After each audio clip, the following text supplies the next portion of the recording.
Ladies and gentlemen, we are back with our next iteration of my top 10 positions list. And of course, coming at you guys with the shooting guards. I've dropped my point guards 2 days ago. Go watch that after you watch this video. If you've already clicked on this video, we don't want you to leave quite yet. Just watch this one through, go back to the point guards, you feel me, and then shake back. But you guys already know how it goes. The list is subjective. It is up to me. And if you have a different list, drop it in the comments below. If you are new, like, comment, and subscribe. And if you're not new, welcome back to the channel. I appreciate you being here as always. Now, of course, I have 10 players to get through, so excuse me for not really, explaining why one guy might be over the other. I might add it a little bit here and there, but for the most part, I'm going to explain why I have this guy at that ranking. And I kind of think you guys will agree with the list for the most part. There are some areas where some guys were probably harder to rank than the others. And of course, we're going to mention when that occurs. But with all the small talk and things out the way, let's hop into the video. To start off the list, I have Tyler Herro sitting at number 10. He averaged 25 and 4 on 45% shooting from the field, and he shot just under 40% from three from the year, and he played in just 42 games. So roughly half the season was played by Tyler Herro. Now with Herro, I can admit he could likely be higher. His ceiling and his potential, it's there. We can see it and we have seen it, but the main thing that's really been his barrier to excelling and being a lot further, especially compared to the people in his draft class, has been injuries. Tyler Herro is one of those guys that when he is on the floor, he is pretty valuable. And despite his seemingly lack of playoff numbers, it is worth admitting that he's come off an injury pretty much every playoff run that he's been in. Therefore, he's pretty much shaking off the rest with every playoff appearance he gets into. In the playoffs, he averages a meager 13 and 3 on 39% on all shots, and a very, very abysmal 28.7% from three, which is over his most 25 playoff appearances. Now, this is a reasonable sample size, but again, like I said, he's shaking off the rust with each postseason run coming off of regular season injuries. In my opinion, I've seen enough moments and flashes from Tyler Herro to be comfortable with him being a top 10 shooting guard on the list, but to be completely honest, barring injury or just some type of drop off, he can fall or even rise on this list. Only time will tell, but for now, Tyler Herro is at number 10. Coming in at number 9, I have Malik Monk. Now, before we get into why he's at number 9, I do want to admit he's low-key interchangeable with number 8. You guys will, of course, see who number 8 is. And honestly, if somebody actually convinced me enough, I might even just put him at number 8. For now, though, at the time of this video, number 9, Malik Monk. Malik Monk averaged 15, 5, and 2 in 72 games. Malik Monk is a guy where he's in the top 10 while coming off of the bench primarily. Now, of course, he's talked about wanting to start at least in the future or even in games that they need him to start. But for the most part, he'll do what he has to do for the team to succeed. And despite last year being a disappointment for the Kings, I do foresee him being able to help them and maybe even moving into that starter role. Now, it is tough now with DeMar coming to the team and, the depth that they have at guard, but I can see him rising into that starting role if the team starts to struggle. And especially with DeMar on the floor, I think that opens it up so much for Malik Monk to be on the floor. You have DeMar with the mid-range, you have Malik with the three-point, and you have a growing Fox who has been amazing at the rim and even boosted his shooting throughout the offseason and throughout the season last year, who was also on my top 10 point guards list. Over the summer, Malik Monk signed a multi-year deal for $78 million. And honestly, this was a bargain considering who Malik Monk is. Again, he would be a starter on just about any other team in the NBA. Malik is explosive. He can shoot very, very well, both off the dribble and from deep. And while his efficiency can be something that, it could be better, it could leave a lot to be desired, he's still one of the best bench players in the league. He was runner-up for 6th Man of the Year for a reason. Coming in at number 8, we have CJ McCollum. And as I stated before, he's low-key interchangeable with Malik Monk. I'm not gonna lie to you. But number 8 for this list is CJ McCollum, who averaged 24-4 in 66 games this year, and he also shot 45% from the field while also shooting 43% from deep. He was efficient as usual. Now CJ's always been an interesting player. He's kind of in what I like to call star purgatory. He's not quite a superstar. We know he's pretty much in that star role, but there are moments where he doesn't really look like a star. He's not having those star moments. And then it's funny because right when you're noticing, he looks kind of average on the court, those star moments start to kick in. He get a couple clutch baskets to go, and now he's hot. He's on fire, and he's getting you 30 points. CJ has been steady throughout his career, putting up 24-4. It was a career year for CJ from 3, where he shot about 43% from 3, and what's even crazier about this is the fact that he shot 8 threes per game. That's insane. He almost made 43% of his threes, and he was shooting 8 of them a game. Now, personally, I think this is severely gone under the radar. I haven't really heard people talking about it. Now, of course, it didn't really amount to much. The Pelicans weren't doing much, so I can understand why people aren't talking about it. But even still, that gives credence as to why he's on this list in the first place.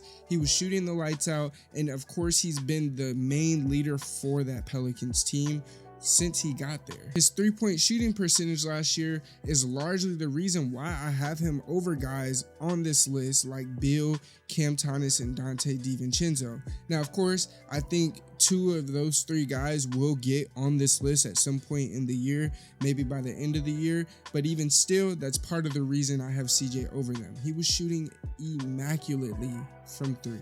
Coming in at number 7, we have Desmond Bane. Now, this one's another one that it's kind of interchangeable in number 6. There's kind of 2 things that kind of brought Desmond Bane down a little bit on the list. That was part of the fact that he couldn't really find a good streak of health throughout the year, but also the Grizzlies just weren't having a good year as a whole. So even though it was a down year, so to speak, I do think Desmond Bane still deserves to be on this list. He's that kind of shooting guard. He probably should be at number 6, maybe even number 5, but he'll get to that point in the year once he gets more games, they play more meaningful games, and he's actually able to play within his role again. Desmond Bane finished the year averaging just under 24 points, 5 assists, and 4 rebounds, also 1 steal a game, while shooting 46% from the field and 38% from 3. Just like pretty much the whole Grizzlies squad, Bane missed quite a few games last season in a year that was essentially without Ja. So, I mean, most people didn't really pay attention to the Grizzlies anyway. Now, despite what I said in the introduction to Bane being number 7, he did put up numbers last year that I think could have considered him for at least an All-NBA third team consideration. Now, of course, that 65-game rule is in effect, and he only played 42 games. One plus side to Ja being down last year was the fact that Bane had the opportunity to actually be the number 1 scorer on the team sometimes, and it meant he got a lot more perimeter looks, plays called for him, and even being able to see other defensive looks that normally a guy like Ja would see. Desmond Bane still held his own being in this newfound role, and I think that only helps him when it comes to being in the second option role, because he's able to know what it's like to be the first option, have all the eyes on you, still get buckets, but now when you're the second option, you don't have so many eyes on you, it's much easier to get those baskets that you were getting before. I think Desmond even has an opportunity to average somewhere near 25 to 27 points a game this year. At number 6, I have Jalen Green. Now, I'm gonna admit, part of this is based on the fact that his potential is up there. I think this coming year, he's gonna move into the top 5, likely that 5 spot. You'll see Desmond Bane at the 6th spot, and then I likely see Dejounte Murray fall a little bit. I know I gave away number 5, but I just want to elaborate on that just a teeny tiny bit. As I stated before, a lot of this ranking is based on potential, and I'm gonna be honest, I'm buying a lot of stock in Jalen Green this year. He's coming off a year where he averaged 19, 5, and 3, shooting 42% from the field and 33% from 3, and he was one of the guys on the Rockets team that you saw growth throughout the year, and it was consistent. Now, of course, I've mentioned his potential quite a bit, and part of me seeing that potential was a run that he went on in March where he was averaging 28.5 points per game, which was 4th in the league behind Luka, Giannis, and Jason Tatum, and he was shooting a crazy 40.8% from the field and looked like a superstar who figured it out almost immediately. Now, of course, he did cool off and the Rockets did miss the play-in tournament, but even so, Jalen Green has always been a skilled player offensively that really just needed to bring it all together and figure out how to be a pro more specifically. So with that said, I think his quick growth with the Rockets and the Rockets as a team growing will help him. And behind Ime Udoka, who is an amazing developmental type of coach, as we've seen with that Boston squad that he pretty much nurtured and made ready for that championship run, I think we're going to see a lot of the same things with the Rockets and Jalen Green. This coming year, Jalen Green will emerge as one of those breakout superstars in the NBA, and I think he will return to that form he had during that crazy run, stringing those kinds of games together more often than not. And of course, if all goes right, he could be a top player in the league. Coming in at number 5, and I know I already spoiled it, is Dejounte Murray, a 22, 6, and 5 kind of guy. Pretty efficient from the field, shooting 45% from the field and 36% from deep. An Iron Man of sorts, playing in 78 ball games. Now this offseason, the Pelicans made an amazing move, strengthening their already strong defensive unit with Dejounte Murray. He can rebound at a very high level for a guard, and he's a great two-way player overall. With the Hawks, of course, they abandoned the project with him and Trae Young joining forces, thinking that, maybe they could coexist a little bit. But with Trae Young missing some games, I will say Dejounte Murray was a star in the games where he was essentially by himself.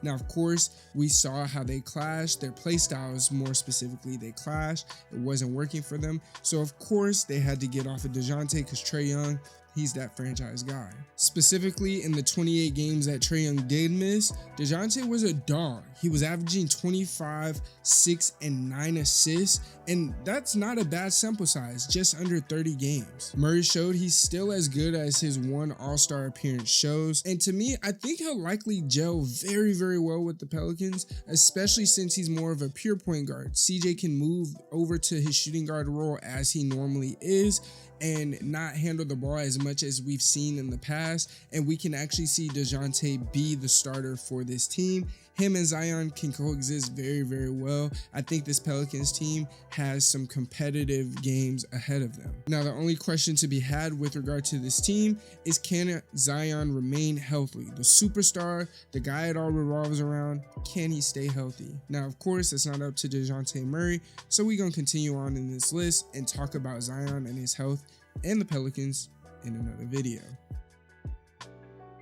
Now, coming in at number 4, and I think this isn't a surprise. He can maybe even slide in at number 3 if you really want to, but I have Jaylen Brown, who averaged 23, 5, and 4 on the season, shooting 50% from the field and 35% from 3 in 70 ball games. And of course, he won a championship this year, being the finals MVP of that same very championship. And honestly, he's had an amazing summer, one of the best we've seen all time. Jaylen Brown essentially silenced the doubters last year. That was the main goal for not only him, but the Celtics team as a whole. Many people question his larger-than-life deal that he got, and even the trolls that clowned him and saying he had a lack of left hand. And whether he's the best player on his team or not, as the media tries to drive that wedge or divide, so to speak, JB had a finals MVP level run in the playoffs as a whole and was the major reason the Celtics got a chip. Now, of course, everybody else involved matters, but Jaylen Brown turned it up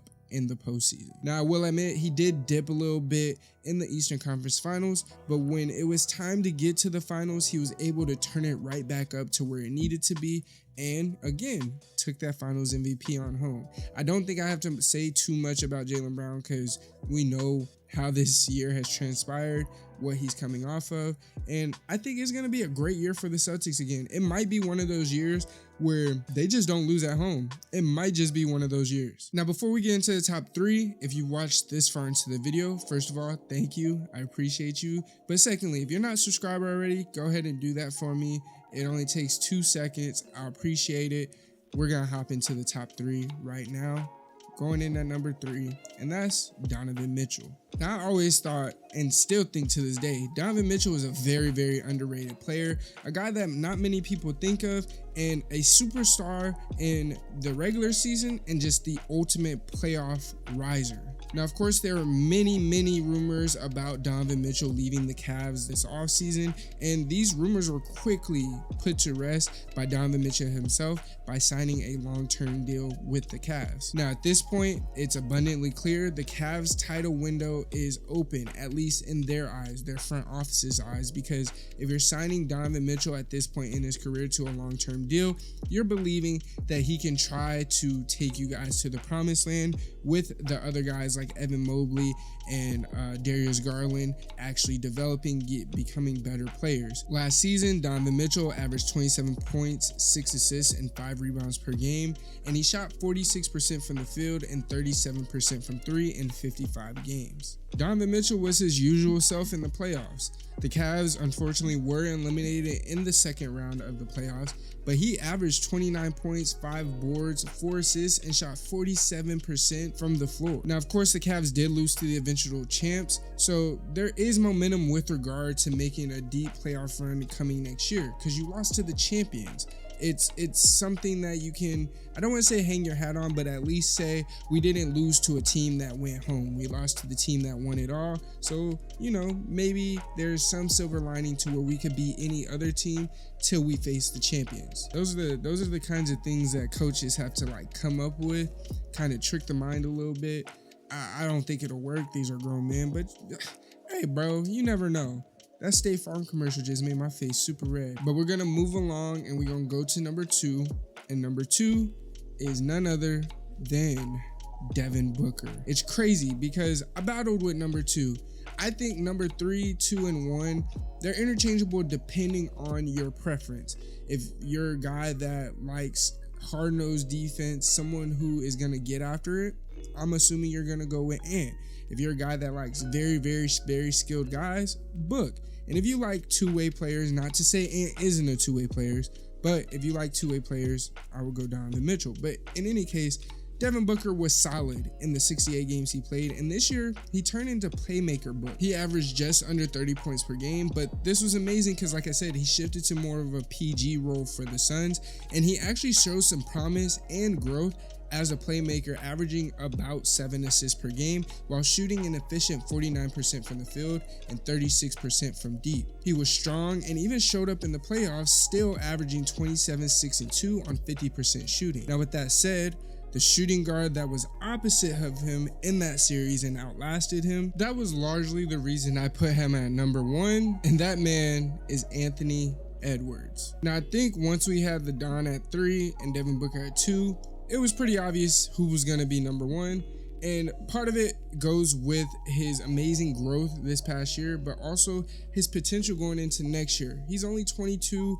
going on 23, doing what he's doing already, leading his team to a Western Conference Finals appearance, and quickly becoming the Minnesota Timberwolves' best player and franchise guy for the near future. And averaged just under 26 points per game, 5 rebounds and 5 assists, while shooting 46% from the field and 35% from 3 in 79 games. Now, without question, the former number 1 overall pick, he has developed into the best shooting guard in the NBA. Whenever he's playing, if I have the opportunity, I'm tuning in. Ant is at the point of leading Minnesota into contention, which also led them to trading Cat, getting Julius Randle, so they're off the hook for paying Cat. They're able to pay the guys that they got now, and I think the Minnesota Timberwolves think they can actually win a championship with this unit going forward.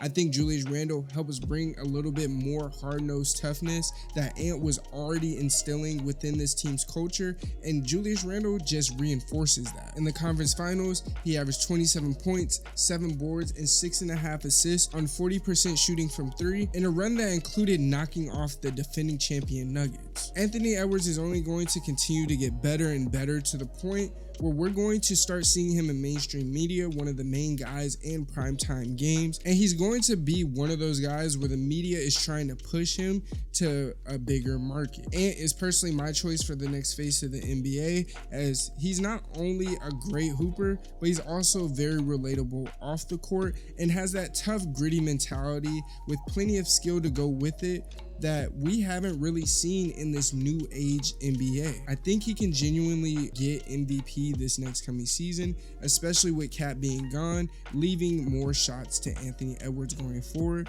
and seeing him be the best player not only in the Western Conference, but maybe even the league. That has been my top 10 shooting guards. If you made it this far into the video to the very end, I appreciate you. Thank you for watching.